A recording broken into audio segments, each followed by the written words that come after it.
শীতকাল অনেক কষ্টের। আমরা যাই যাই কিছু বলি না কেন, শীতকাল কিন্তু প্রতিটা মানুষেরই কষ্ট হয়। আসসালামু আলাইকুম, কেমন আছেন সবাই? আশা করি সকলেই ভালো আছেন। আমি আলহামদুলিল্লাহ ভালো আছি আপনাদের দোয়ায়। আমার ইউটিউব চ্যানেলে আপনাদেরকে আবারও স্বাগতম। শীতকাল হয়তো আর কয়েক মাস থাকবে। ফেব্রুয়ারি মাস আসলেই শীতকাল চলে যাবে। তবে এখনকার সময়টাতে যে মানুষগুলি কষ্ট করতেছে এই শীতে, তাদের জন্য আমরা একটু সাহায্যের হাত বাড়াতে পারি। কীরকম? যদি আপনার কাছে কিছু থাকে, যদি আপনার পরিধানকৃত কোনো ধরনের পুরনো কাপড় থাকে, সেটি যদি আপনি ঘরে ফেলে রাখেন, সেটি ঘরে না রেখে আপনি গরিব দুহস্ত যে মানুষগুলি আছে সেই মানুষগুলিদেরকে আপনি দান করতে পারেন। আরেকটা হচ্ছে, যদি আপনার সামর্থ্য থেকে কিনে দেওয়া, যেমন একটা ছোট কম্বল, তারপর একটা জ্যাকেট, তারপর কান টুপি, মোজা, যদি এগুলো আপনার কিনে দেওয়ার সামর্থ্য থাকে, তাহলে আপনি একটা গরিব লোককে, যদি আপনার কাছে দয়া হয়, দয়া সব মানুষের মধ্যে আছে, কিন্তু এই জিনিসগুলো কিনে দিলে সবচেয়ে ভালো হয়। কি হবে? কত টাকা পয়সা আমরা কামাই করি, কত কিছু করি, কত টাকা পয়সা অর্জন করতেছি আমরা, কিন্তু আমরা এই শীতকালে এই যে অসহায় মানুষগুলি কষ্ট করতেছে, একা একা থাকতেছে, রাস্তার পাশে শুয়ে আছে। কয়েকদিন আগে একটা ভিডিও দেখলাম যে উত্তরার আপনার কোন একটা জায়গায়, সেখানে এক মহিলা তার বাচ্চাকে চটের মধ্যে পেঁচিয়ে রাস্তার এক কর্নারে শুয়ে আছে। বাচ্চাটা শীতে প্রচুর কান্না করতেছে, মানে সেটা বলা বাহুল্য। মানে দেখে আমার এত খারাপ লাগতেছে যে মানুষ দুনিয়াতে এখনো, এই ভালো মানুষগুলি দুনিয়াতে বেঁচে আছে বিদায় কিন্তু আল্লাহর রহমতে আল্লাহ দুনিয়াটা টিকায় রাখছে। চিন্তা করে দেখেন, এই যে শীতকাল, এই যে মানুষগুলো কষ্ট করতেছে, আপনার যেরকম কষ্ট লাগে, একটা রক্ত মাংস গড়া মানুষের কিন্তু সেম এরকমই কষ্ট লাগে এই শীতকালে। গরমকালের চাইতে এই শীতকালে কষ্টটা মানুষের কিন্তু সবচাইতে বেশি হয়।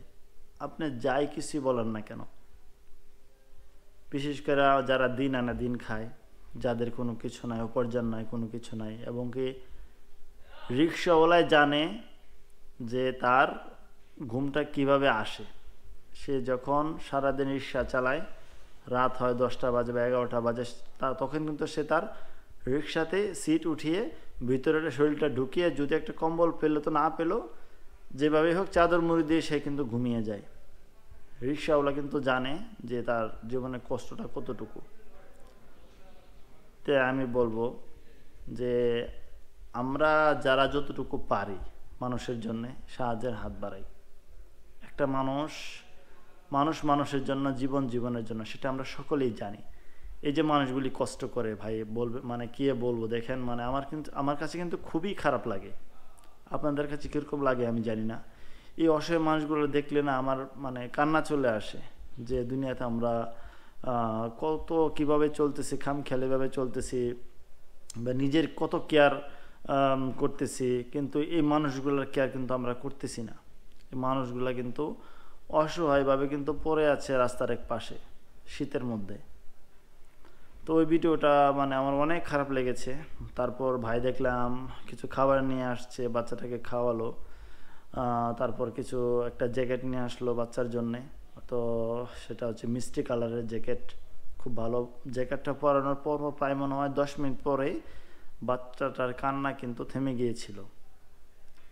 তাই বলবো যে শীতের মধ্যে যে গরিব দুঃখী মানুষগুলি আছে, তাদেরকে আমরা একটু সাহায্য করে তাদেরকে একটু ভালোবাসি।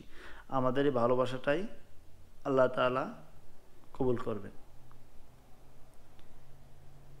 এই যে শীতকাল, আমরা কত প্রোটেকশন নিয়ে চলতেছি। আমি নিজেই বলি, এই যে আমি একটা জ্যাকেট পরেছি, তারপর নিচে একটা গেঞ্জি, তারপর কান টুপি, পায়ে মোজা আছে, প্যান্ট পরা আছে। হয়তো এখানে শীত বেশি, তো বাংলাদেশে শীতের পরিমাণ কিন্তু এখন কম না, শীতের পরিমাণ কিন্তু বেশি। উত্তরবঙ্গে যেমন রংপুর, দিনাজপুর, পঞ্চগড়, ওইসব এলাকাতে কিন্তু শীতের পরিমাণ আরও বেশি। তাই আমার রিকোয়েস্ট থাকবে, যাদের সামর্থ্য আছে আমরা যেন গরিব দুঃখীদের পাশে দাঁড়াই, তাদেরকে সাহায্য করি। অনেকক্ষণ বকবক করলাম, শেষ কথা, ভালো কথা, মানুষের জন্য, জীবনের জন্য আপনার যতটুকু সামর্থ্য আছে আপনি ততটুকু দিয়েই একটা মানুষের পাশে দাঁড়ান, দেখবেন জীবনটা সুন্দর হবে এবং যে মানুষটাকে আপনি হেল্প করলেন তার জীবনটা সুন্দরভাবে কাটতেছে। তো ভালো থাকবেন সবাই, সুস্থ থাকবেন। আজকে ভিডিও এই পর্যন্ত, নেক্সট একটা ভিডিওতে আবার দেখা হবে। আসসালামু আলাইকুম।